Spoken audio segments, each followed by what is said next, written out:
What's going on, you guys? Like, what you guys to the channel? It's your boy Big Dog back with another one take review. And today I got one for RUROUNI KENSHIN, the beginning. This is pretty much the story as to how Kenshin Himura became why he was the Batosai, because a lot of the other fans we've seen in this franchise, and I think this is number 5. I think this has to be number 5 because I remember the 3.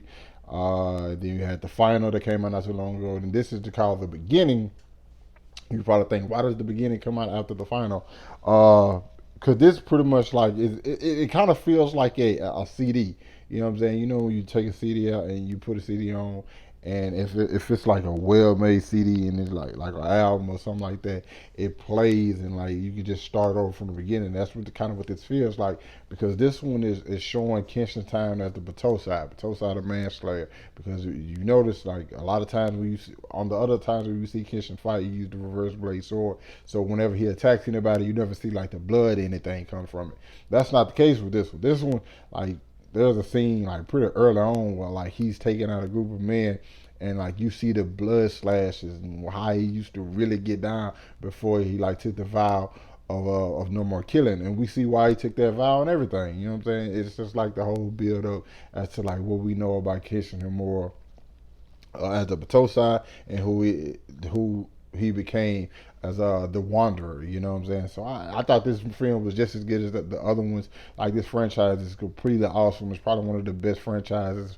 for like any movie I've ever seen. All 5 movies I think are absolutely great. The sword fighting in them is stellar. The quality never goes down. Like, the acting is good, and like it's really really like somber though. Like the way the score works in it is like it's deep, and it's like sometimes it kind of feels like depressing because like you never necessarily know what's going on. You have Tomo, who's the young lady who puts the other scar on. You see how Kenshin gets both of his scars in this film. All right, obviously if you've seen the final, you know that Tomo, his little brother, was like the main guy in that one, and like why he was after Kenshin. But you see it to see all these films work so well together, and to like the overall story that's being told. I'm probably just gonna sit down one day, I don't know when, probably sometime in the future, and just watch all 5 of these films back to back to back to back. You know what I'm saying? Because I feel like it's just, you get just so much enjoyment out of it, and everything like so intertwined and so connected, and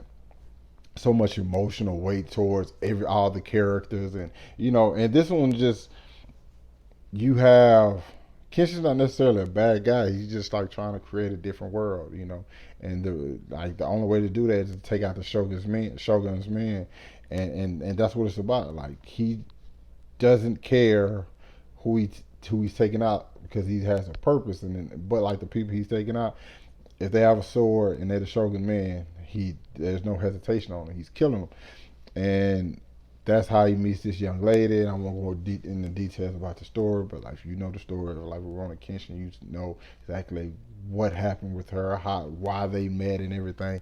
And so I enjoyed it. It just was another one. I completely forgot this was coming out. Cause I remember watching the trailer for the final, and I know they had like the trailer for the final and the beginning. Um, and then I was just on Netflix scrolling. I'm like, oh, they got the beginning on here too. So I completely forgot the film was coming out. But then I watched it, and I was just like, yeah, it's just as good as others. It's all of them got about the same runtime. Uh, they're just, these are just like really special films. I think, you know what I'm saying. I always watch them subbed as well. It's just like, bro, this is what you wanted to see from like your live action anime. Like, it's just like a certain, it keeps the essence of what the anime is. And like I honestly feel like, if you don't want to watch the animated series, the anime, like watching the movies is just as good or possibly even better. I feel like it perfectly encapsulates what the story is, and everything about it, and it doesn't miss a beat. So yeah, I'm gonna have to give the beginning an A. This entire franchise is an A+ franchise as a whole. And if you just get a chance to sit down and watch all 5 movies, definitely recommend you do. But yeah, that's my review for RUROUNI KENSHIN, the beginning. It's on Netflix. So if you've seen the other ones, or haven't seen the other ones, this is a great jumping on point. You can watch this one and then go back and watch the very first film, continue on from there if you want to. It's just so great how these films well, how they form the story behind these films. So yeah, if you've seen it, let me know what you thought about it down in the comments. Hit that like button, subscribe to my channel. Thanks for watching the video. Hope you guys staying safe, and I'll catch you with you guys later. Peace.